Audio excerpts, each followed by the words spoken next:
پاکستان پښتانه یا افغانان ولې په یوه اتحاد کې نه غواړي؟ دلته یوه کیسه ده چې تاسو ته یې وړاندې کوو. تاسو یې تر پایه راسره واورئ او خپل معلومات ورڅخه ترلاسه کړئ. د سیاسي پټې جګړې کتاب په 122 او 123 مخونو کې لیکي: په 1988 زېږدیز کال کې د افغان مجاهدینو د یو موټی کولو هڅې وشوې. په جنوري او فبروري میاشتو کې د کابل د سترې محکمې د یوه پخواني قاضي محمد عمر ببرکزي په مشرۍ د پښتنو قومي مشرانو یو شمېر غونډې جوړې شوې.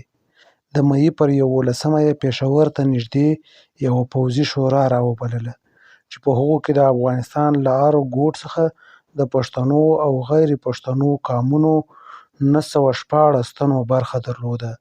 تر اوسه پورې پاکستانیانو په تېره ISI او د مجاهدینو وګوني اتحاد د واحد جهادي غورځنګ جوړولو ته لېوالتیا نه درلوده.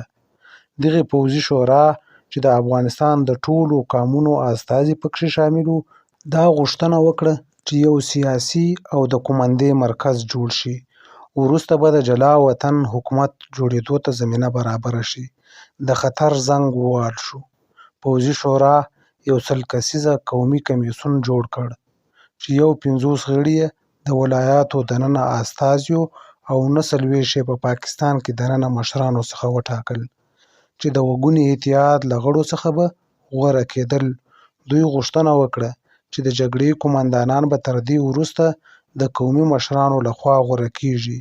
دوی دا غوښتنه هم وکړه چې د شوروي اتحاد د پوځونو له وتلو وروسته به افغانستان یو مرکزي نظام لري چې قبایلي سیمې به پکې خودمختاره وي.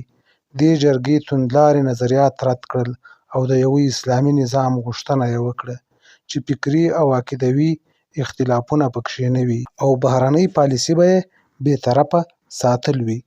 پر دې پاکستان ته لویه اندېښنه پیدا شوه. دوی دغه جرګه وګوني اتحاد ته لوی ګواښ باله. پاکستان غوښتل چې د وګوني اتحاد په واسطه جهادي غورځنګ تیت او پرک وي او په دې ډول د پښتونستان مساله پر سیاسي اجنډا رامطرح نه شي. ځکه خو ISI ته دا دنده وسپارل شوه چې په دې جرګه کې اختلافونه راپیدا کړي تر څو جرګه له منځه لاړه شي. دغه مهال هغوی 3 منځلارو ګروپونو ته د وسلو او پیسو نه ورکولو ګواښ وکړ چې پر همدې ګواښ هغه 3 واړه له جرګې ووتل. د 1988 زېږدیز کال په وروستیو کې دغه جرګه نوره ختمه شوې وه. د دې پایله دا وه چې جهادي غورځنګ د جګړې په ټول دوران کې کومه مناسبه تګلاره عملي نه کړای شوه، نه یې د کابل د حکومت پر وړاندې کوم اغېزمن سیاسي بدیل وړاندې کړای شو.